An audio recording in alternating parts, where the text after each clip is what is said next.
Olá, meu nome é Daniel Levi, sou engenheiro e professor particular de matemática. Sejam todos muito bem-vindos a este canal, que tem por objetivo ajudar estudantes em dificuldades com conceitos básicos de matemática. Espero sinceramente que você encontre aqui um valioso auxílio aos seus estudos e as respostas à maioria das suas dúvidas. Esta é a terceira e última parte da 9ª aula do tópico sobre os números naturais. Nela, daremos continuação à resolução de problemas.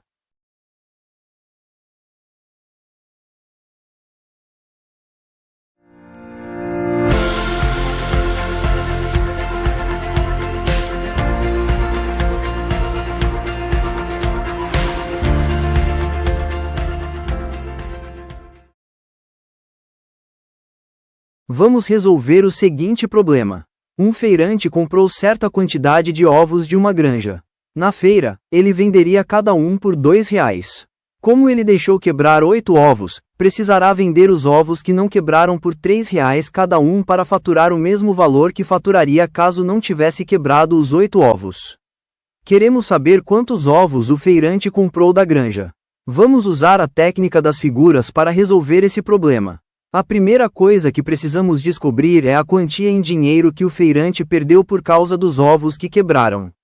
Se tivesse quebrado apenas um ovo, ele perderia R$2. Se tivessem quebrado 2 ovos, perderia 2 mais 2, ou 2 vezes 2, que dá R$4.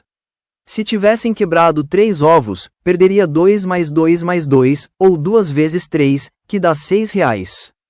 Como quebraram 8 ovos, quanto dinheiro você acha que ele perdeu? Veja, ele perdeu 2 vezes 8, ou R$16.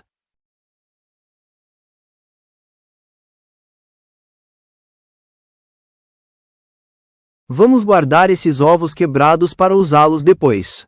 Agora preste bastante atenção. Esses ovos quebrados representam R$16 que o feirante precisa recuperar. Por isso, ele aumentou o preço. Se, dos ovos que não quebraram, ele vender um ovo por R$3, ele já terá recuperado R$1, porque ia vender esse ovo por R$2. Entendeu? Eu estou falando aqui do dinheiro que ele recuperou, no caso R$1. Se o feirante vendesse esse ovo pelos mesmos R$2, não teria recuperado nada. Agora, se, dos ovos que não quebraram, ele vender 2 ovos por R$3 cada um, ele já terá recuperado R$2, concorda? E se ele vender 3 ovos por R$3 cada um, quanto terá recuperado? Pense um pouco. Fácil, né? Terá recuperado R$3. R$1 para cada ovo vendido. Agora, vamos lá. Como o feirante precisa recuperar R$16, então ele precisará vender quantos ovos para recuperar essa quantia? Pense um pouco. Se pensou em 16 ovos, você está de parabéns. Pois, ao vender cada um por R$3, ele recupera R$1 a cada ovo vendido pelo novo preço. Assim, os 16 ovos que o feirante vendeu, somados aos 8 ovos que quebraram, representam o total de ovos que ele comprou da granja. Ou seja, o feirante comprou 24 ovos, que é o que queríamos descobrir. Vamos ver se nossa resposta está correta? Se o feirante vendesse os 24 ovos a R$2 cada um, ele ganharia 24 vezes 2, ou R$48. Mas, como quebraram 8 ovos, ele só pôde vender 16 ovos. Cada um desses 16 ovos vendidos a R$3 cada um deu ao feirante 16 vezes 3, ou seja, os mesmos R$48 que ele ganharia se nenhum ovo tivesse quebrado. Assim, o resultado que encontramos está correto. Agora é com você. Resolva o problema proposto. Um teste de seleção de emprego tem 100 questões de marcar, cada uma valendo 1 ponto. 3 questões erradas eliminam uma questão certa. Será automaticamente eliminado o candidato que deixar pelo menos uma questão em branco. Para ser aprovado, o candidato precisa alcançar no mínimo 60 pontos. Queremos saber o número mínimo de questões que o candidato precisa acertar para obter essa pontuação. Use o método da simulação para resolvê-lo. Somente depois de tentar resolver o problema por conta própria é que você deve recorrer à ajuda que eu vou te mostrar daqui a pouco. De uma certa forma, esse problema se parece com o do feirante e dos ovos. Você deve encontrar 70 questões como resposta. Como não podem ser deixadas questões em branco, a soma das questões certas com as erradas deve ser sempre igual a 100. Com isso em mente, vamos construir uma tabela com 5 colunas. A primeira, com o número de questões erradas. A segunda com o número de questões certas. A terceira, o número de pontos a serem descontados devido à penalização. Na coluna seguinte, o total de pontos a serem descontados, que é a adição das questões erradas com os pontos da penalização. Finalmente, a última coluna deve apresentar a pontuação final obtida. Para facilitar as contas, na coluna com as questões erradas vamos usar múltiplos de 3, isto é, vamos iniciar com 0, depois com 3, depois com 6 e assim por diante. Se o candidato erra 0 questões, então o número de questões certas é 100 menos 0, que dá 100. Nesse caso, os pontos a descontar pela penalização será 0 dividido por 3, que também dá 0. Os pontos a tirar são a soma das questões erradas com os pontos de penalização. Como ele não errou nada, não há nada a descontar e a pontuação final do candidato será igual a 100. Se ele erra 3 questões, então o número de questões certas é 100 menos 3, que dá 97. Nesse caso, os pontos da penalização serão 3 dividido por 3, que dá 1, e os pontos a tirar é igual a 3 mais 1, que dá 4. Assim, a pontuação final será igual a 96. É fácil ver que, se o candidato errar 6 questões, sua pontuação final será igual a 92. E, se ele errar 9 questões, sua pontuação final será igual a 88.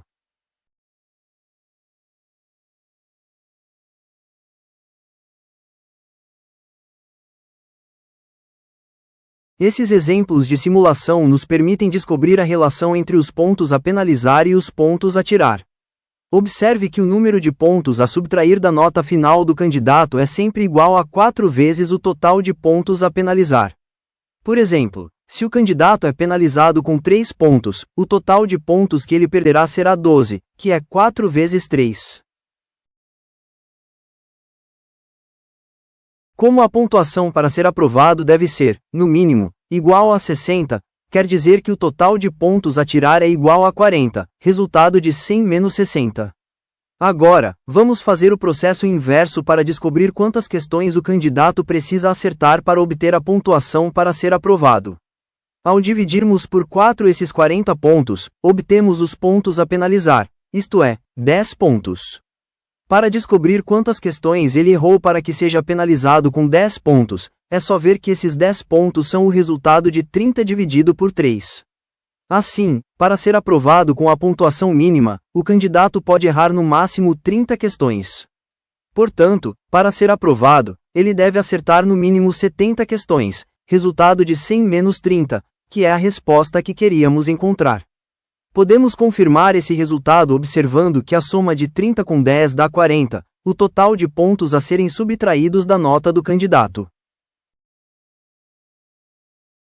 O problema a seguir foi proposto a um dos maiores matemáticos que já existiu, talvez o maior de todos, o alemão Carl Friedrich Gauss, quando ele ainda era apenas uma criança. Quando Gauss tinha 10 anos, seu professor pediu que os alunos encontrassem o resultado da adição dos 100 primeiros números naturais, começando com o número 1. Diz a história que, mal o professor havia enunciado o problema, o jovem Gauss colocou sua lousa sobre a mesa com a resposta: 5050. Büchner, professor de Gauss, reconheceu a genialidade do menino e passou a incentivá-lo nos seus estudos, junto com seu assistente, Johann Christian Martin Bartels, outro jovem apaixonado pela matemática. Entre Bartels, com 17 anos, e o aluno de 10 anos nasceu uma boa amizade que durou toda a vida. Como Gauss fez para obter o resultado correto de modo tão rápido? Afinal, o processo de adicionar uma parcela após a outra é bastante demorado. É quase certo que Gauss tenha resolvido o problema de forma tão rápida porque talvez já conhecesse a fórmula matemática para esse tipo de adição. Pode ser, também, que ele tenha observado um padrão de comportamento matemático nesse tipo de adição. Nesse caso, ele deve ter percebido que a adição de 1 com 100, igual a 101, também é igual à adição de 2 com 99, que também é igual à adição de 3 com 98, e assim por diante, até 49 mais 52 e 50 mais 51. Ou seja, Gauss pode ter descoberto que a adição desses pares de números sempre resulta em 101. Como o 101 se repete 50 vezes, então o resultado será 101 multiplicado por 50, que dá 5050.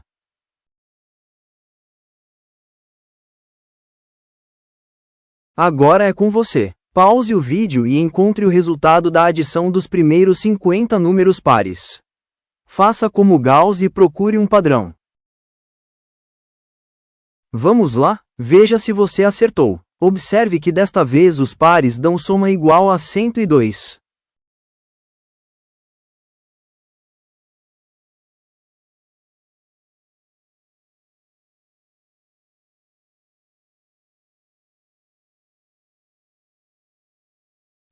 Observe, também, que há 25 pares cujas somas dão igual a esse valor, porque a sequência 2, 4, 6, etc. até 50 tem 25 números. Estamos contando de 2 em 2, iniciando com o 2, depois prosseguindo com o 4 até chegar em 50.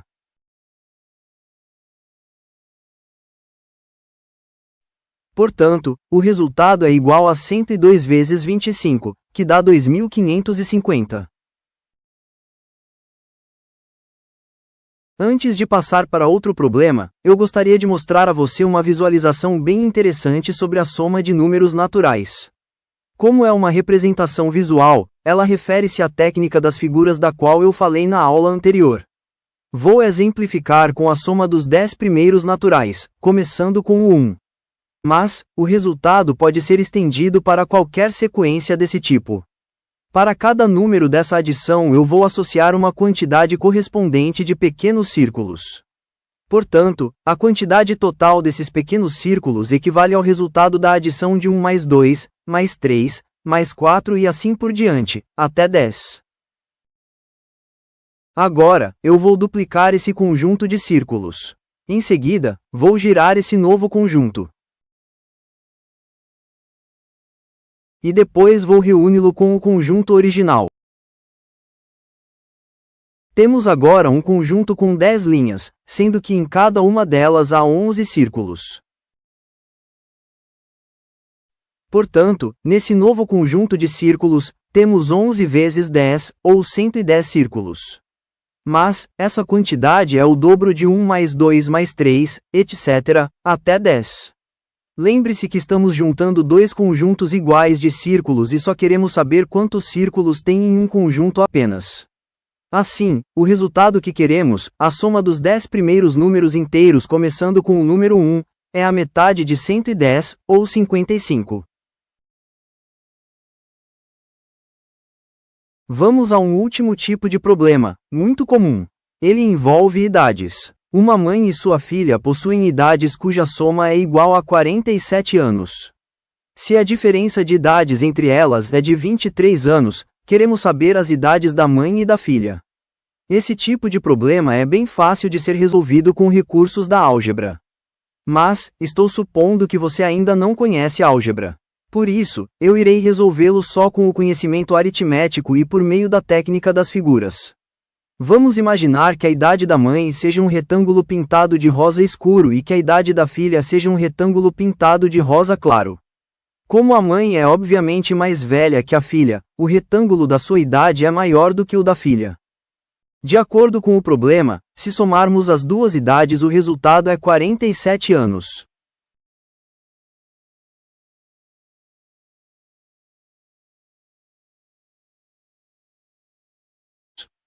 E, se subtrairmos a idade da filha da idade da mãe, o resultado é 23.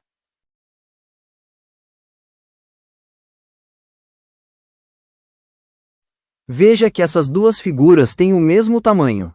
Agora preste atenção. Você consegue perceber que a parte que representa as duas idades da filha é igual à parte toda em azul menos a parte laranja, isto é, 47 menos 23, ou 24 anos. Não é difícil. Olhe para as figuras com atenção. Como 24 é igual a 2 vezes a idade da filha, a idade da filha é a metade de 24 ou 12 anos. Como as idades da mãe e da filha somam 47 anos e como a idade da filha é 12 anos, então é só tirar 12 de 47 para obtermos 35 anos, que é a idade da mãe. Assim, a idade da filha é 12 anos e a idade da mãe é 35 anos. Vamos conferir se esses resultados satisfazem as condições do problema? Como a adição de 35 com 12 é igual a 47 e como a subtração de 35 por 12 é igual a 23, então os resultados que obtivemos estão corretos. Agora é com você. Pause o vídeo e resolva o problema proposto. Ele é muito parecido com o anterior. Use a técnica das figuras para resolvê-lo. Faça todo o esforço possível para encontrar a solução, antes de ver como se resolve. Vamos lá? Veja se você acertou. Indique a nota de matemática e português por retângulos. Como o aluno tirou uma nota maior em matemática, o retângulo dessa matéria é maior do que o de português. Essas duas figuras juntas representam a soma das duas notas, que é igual a 17.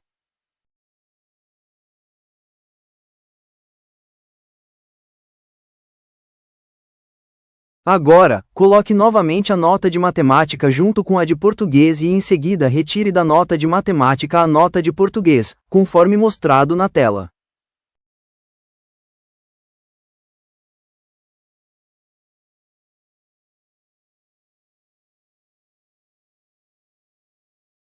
Essa parte pintada de rosa representa a nota de matemática menos a de português, que é igual a 1.